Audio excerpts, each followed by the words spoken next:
Welcome to UBBA Unplugged Live here at the 2024 UBBA Summit Plugfest in Kansas City, Missouri.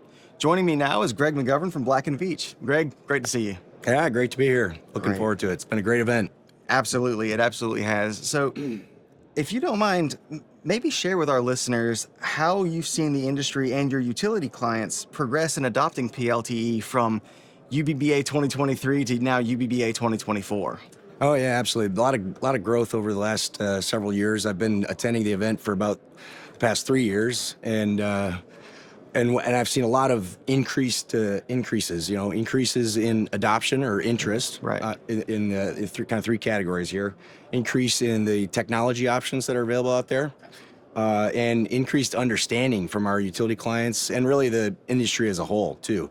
So maybe let me just start with the increased adoption or an increased interest. Mm-hmm. We've seen at this conference, especially, I think there's more executive involvement, more regulatory involvement, a wider variety of technical interests here. So what I've seen is the distribution grid professionals getting involved, the transmission grid professionals being involved, right? Yep. In the early stages, it was all about spectrum and base stations and the LTE, and it's grown from that to be, last year was use cases, and this year is even more detailed use cases with specific applications that benefit to the grid, because that's really what is required to deploy LTE and other technology options. Absolutely. So, but I've also seen increases in vendors too. So the vendor ecosystem's growing in both the LTE space, and really competitive options are coming up too.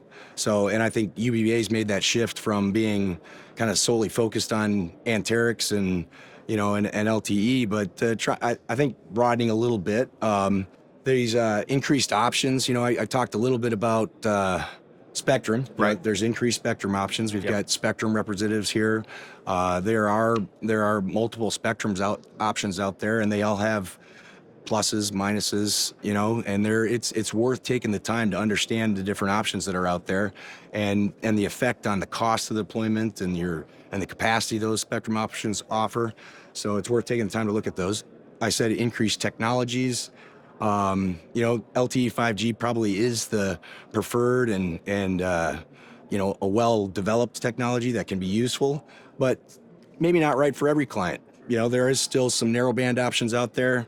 AMI actually is hanging in there with an AMI mesh that actually they'll propose it for distribution grid assets, and some clients are still looking at that. And these are conversations we have to have with our clients to say, okay, why should I go to LTE or broadband versus these narrowband options are out there? So there's also multi-vendor solutions out there. We've got more vendors out there offering solutions to the grid, and it might be worth looking at those options. In our lab, we have a lab at the BV headquarters in Overland Park, Kansas City. We've got 12 end user device vendors in our lab. We have 5 base station vendors in our lab and two alternative core vendors in our lab. And some of those core vendors have been developed from the ground up to support utilities in other parts of the country, other parts of the world. So we got them turned up. We did some end-to-end testing. There are some multi-vendor options out there that could be very useful to some of our clients. Also important to consider is the implementation models. There's various ways of implementing LTE. You can, cloud-based or on-premise based, and then each of those different implementation models have, I'd say, operations and maintenance or considerations, and you want to consider the full operations and maintenance cycle. So, but lots of options out there. There's, I guess the other thing I mentioned was the increased understanding. Right. So increased understanding in terms of business cases. So one of the things that's very important to do when you're considering all these technology options, all the implementation options, all the O&M options, is you got to understand the true benefits to the use case. Right. Yep. All right. And that's a use case by use case conversation. So the voice deployment model drives, and I'm an RF engineer by trade, so I'll talk a little bit about the requirements on the RF engineering network.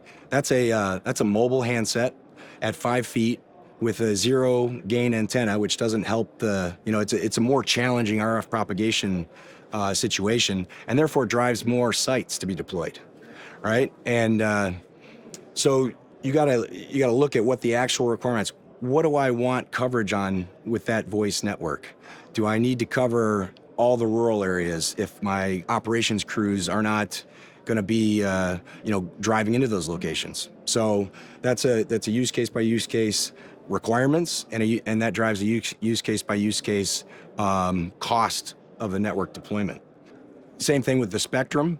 Higher band spectrums offer more capacity. So you got to do a detailed use capacity analysis to figure out how much capacity you need. And that might justify the additional cost because higher band spectrum also drives more sites to be deployed, right? And that's generally understood. But so depending on your situation and the coverage area you're trying to cover, there could be benefits to that. Also, latency is another big issue.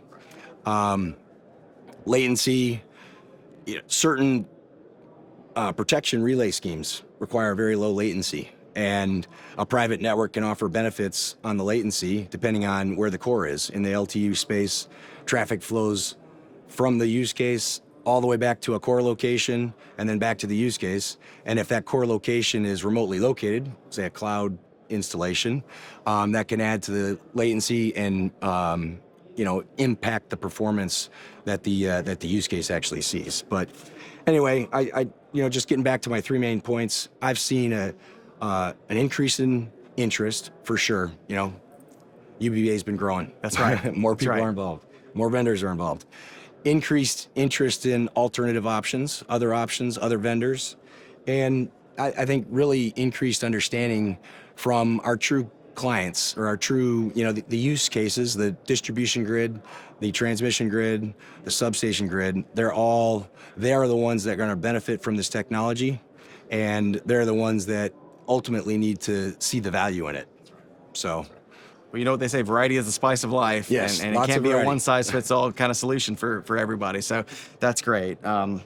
What great insights. So thank you for taking time out of this wonderful event to be here and share those insights and just really tie it all together, how UBBA is evolving with the industry. Yeah, and the industry's evolving. That's right. That's right. Absolutely. Well, been a great experience. Excellent. I'm glad to hear that.